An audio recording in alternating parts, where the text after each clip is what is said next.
is 10:10 right here on this 24th day of February, a Friday right here in the heart of the River Bend. And joining us now is Chris Kamp from OSF Healthcare and Hospice. As you guys know, former President of the United States, Jimmy Carter, announced just a few weeks ago or a couple of days ago that he would be seeking hospice care. And Chris, thank you for joining us to kind of re-educate us on just exactly what hospice really is. Thank you for your time. Yes, and thank you for having me today, CJ. I appreciate the opportunity to be able to talk to your listeners about hospice. So hospice really is a specialized type of health care, right? Comprehensive care, and it's really providing that level of support for patients and their families that are dealing with a terminal illness. One of the kind of definitions of hospice is that the patient has a chronic or terminal illness with a life expectancy of 6 months or less. Okay. And so, with that, so just to get this kind of just to kind of air it out quickly. So with with the former president saying, I'm going to seek these services, is that what we can kind of expect for people that really do admire the former president, that want to kind of know more about his, what this is going to look like long term? Is this something that kind of just defines that a little bit more? Right. Well, and you know that he's receiving absolutely the best care and the best recommendations and everything for his particular what's going on with his health at this point. So really, the hospice care will obviously provides nursing care with, of course, we have medical oversight. We have the nurses that can come out and educate the patient and the family about medications, kind of what to expect throughout the disease process. And as he kind of winds down through those, final days, we have nursing care, we have social worker, we can provide pastoral care for patients or families who want, more spiritual support as well. We have a home care aide also that can come out and assist with bathing and dressing activities and things like that to kind of relieve some of that burden for families who are keeping the patient at home. It's really kind of hard for some patients to make that decision to transfer, say, from active medical care or to palliative care, to make that decision to go into hospice. For some patients and families, it's a very easy decision because it's like, okay, I'm ready. That's the decision that I've made. I'm not going to seek any more active treatment to try to cure my disease. And thank you so much for kind of highlighting that point. And I hate to throw a kind of a softball out at you, but I really think I would like to drive home just the point of why it is so important to care for these people in the sense of hospice like this in their final days. Is it more of just that emotional relief, or maybe just some closure or some comfortability? Well, there's lots of different things, and again, that stage of our journey is very different for each person. Some people are very calm and accepting, and they've been through lots of different things with their medical care, and they're ready to make that decision and move forward. Some people want us for like symptom control. Some patients have uncontrollable pain or difficulty breathing or, uncontrolled nausea and vomiting. And really, the medications or things that they receive through normal or what we would expect kind of everyday medical care don't really address those severe type issues. Okay. Pardon me. So many times they will turn to us for, what else can you guys do? What can you offer to help me get through this journey and to be comfortable and to support the patient and support the family as they walk through that journey? Absolutely, and we'll kind of segue into that a little bit further here in a couple of seconds. But I wanted to ask you this first. I've seen before, or heard before, of individuals receiving hospice care and not really being at their home or maybe being at a facility. So, is hospice just for a patient living or wanting to be at home in those final days, or can hospice services span across multiple facilities and facets? Yes, we absolutely can go to wherever the patient is. We see patients in their home. We see patients who live at assisted living facilities, and we see patients who live in nursing homes as well. We can go to any of those locations and still provide that level of care.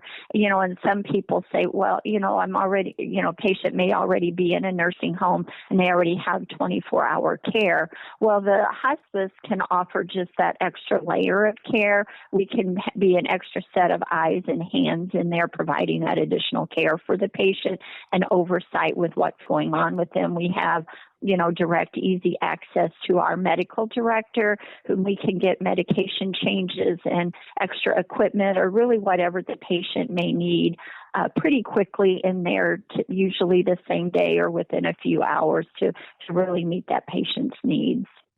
Absolutely. And just from taking a step back and asking you from just that caregiver perspective, you guys in that role, take us through that. I'm sure that it differs for every individual that's going through a hospice care in terms of how long that you have with that certain patient.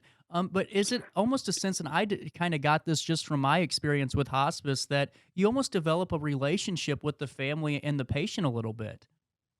Right, and we really do. I mean, we're working very closely with the patients and the family at a really very vulnerable and very significant time of their life, right? And so we want to be able there to obviously, provide the medical care that's needed for the patient as far as symptom control and, whatever that they may need. But also it's that mental support, Yeah. right? And helping them transition through the different stages that go along with, that hospice time that they're going through as far as I said, we have the nurses, the social workers are very good at coming out and meeting with families and talking with them and helping meet their needs, pastoral care as well. But then again, we also have families who don't want anybody but the nurse to come out to their home. And that is certainly absolutely fine as well. Like you said, we really want to adjust the care that we provide to what the specific patient and family's needs are. Everybody has, different needs, different wants, and different goals, to still as they're at that time of their life as well. And we really want to work closely with the families to support that. Well, and I'm so glad you brought up the family aspect of this too, because just from my, experience with it that year, Mm-hmm. a lot of us, contributing and helping out, when we can, and getting over Sure. there, every, it feels like every hour of the Mm-hmm. day. But just the Mm-hmm. fact that, with that hospice care, just to have that, not really, and I hate to say shoulder to kind of, cry on, but just to have that Mm-hmm. support, that pat on the back when they stopped in and said, Mm-hmm. the nurse did and said, you guys are doing a great job. You guys just keep Mm-hmm. positive, keep, doing what you're doing. That goes a long Right. way. Right, absolutely. And, like you mentioned, you've kind of been through that hospice process before. And, we have many families that have never been exposed to this before, mom or dad or husband or brother or sister or, whoever, whatever the relationship with the patient is, they've always been strong and independent. And we've never had to do this before. So it really is education, and it's that learning process of, okay, well, what to expect, this symptom has happened. Okay, well, maybe, that's normal to expect something like that to happen, Right. and it's hard, right? It's hard to see someone that you love go through that. So, we are there, that extra shoulder to cry on if you need to, or provide that education and that support and things like that to try to make that journey just a little bit easier. Yeah, without a doubt, and I really can't say highly enough how just impactful it was for our family, my family, to kind of have that additional support. But if we could break this down a little bit further, or kind of just go over this again, just the differences between a hospice and a palliative care, because for my situation, it started off as a palliative care that transferred into hospice. Is that Hmm. common? Hmm. Yes, it can be.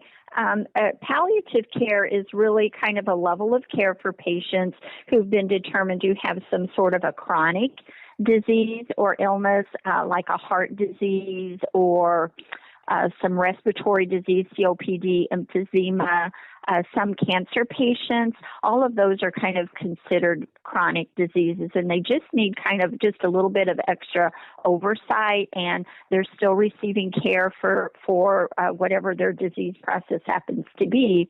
And then the transition to hospice care really includes that determination of terminal illness with the life expectancy of 6 months or less. And then also the patient and the family's decision not to seek active treatment for their disease process anymore. So maybe you have a cancer patient who has now decided, chemotherapy is so hard on me, I don't want to take it anymore. We have patients who make those kind of decisions. And so that's really kind of that differentiation between palliative care and hospice care. Many palliative care patients do not go on to hospice. Some do, but again, that's a decision, that the patients and their doctor and their family make together. And like you said, one of the most difficult decisions to make sometimes. And kind of just to transition a little bit more, because you have a lot going on, and I really appreciate your insight on the show this morning. With Sure. hospice services and just OSF, what you guys do specifically, take us through some of your hospice services, what they provide right here in the Riverbend community. Well, sure. Yeah, we serve 5 counties here in the Riverbend area. That's kind of our service territory. And again, as I said, we have the nurse. We have volunteers who can come out. We have one volunteer who plays a harp who can go to the patients and see them. And many of our patients really enjoy that service. We have a social worker who can come out and kind of help educate patients and families. Some families need to hire or to find additional services to kind of help take care of the family member. Social workers are very good about helping with those kind of things. We have, as I've said before, we have pastoral care who can offer kind of that spiritual assistance. We have home care aides who can come out into the home and help with bathing and dressing. And again, as I said, we see the patients either in their home and assisted living, skilled nursing facilities, wherever the patient is really where we can go to. And then also we do offer bereavement services to provide support for the families for up to 13 months after the patient passes. So that's available. And again, all of those services, not everybody wants all of that. So that's certainly the patient and the family's choice of what of those type of services that they would choose to have.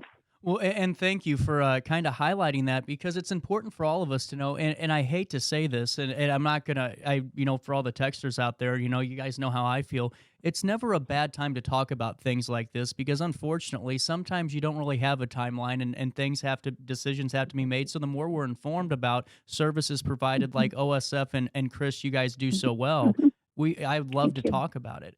And I wanted to ask you this, because you are, you really are living, proof of just how important, just the personality, the style of somebody that's going in and helping somebody, helping a family in that final stage of life. Talk about your experience working in this field, and what do you take away from it? Does it just change depending on the patient? Right. It's very rewarding, but it's very hard too, because as you mentioned earlier, we do develop those relationships with the patients and the families. And again, during that time when the patients and the families are so vulnerable, we're stepping in where we're providing that support role, but they're also supporting us too, right? It's kind of a two-way street. And it's so rewarding to feel like, that you have made a difference, that you've made it a little bit easier for what they're going through at the time. So that in itself is very rewarding. And that all plays into, what our OSF mission is from the sisters, in serving with the greatest care and love. So that's always something that we strive to do. Absolutely. And you guys really do a great job of it. And really quick, one last time, Chris, while I have you, just to kind of tie everything back into some to the current topic, and that is, President Carter deciding to make that decision. Just one last time to kind of circle back to the original point here. In general, what is that going to mean for him? Because I feel like I didn't give you enough time to elaborate on that. Sure. Well, what that means for him really is that, he will get to stay in his own home. The nursing support will be there to make sure that, whatever type of symptoms that he might have, whether it's, pain or restlessness or anxiety, that someone is there to kind of help educate him and the family on what the best way to manage those symptoms would be, and then provide whatever that decision is made, whether it's medication, whether it's, like I said, music therapy, or, whatever that would be that, lets him stay in his home, provides that level of comfort and security for him and his family.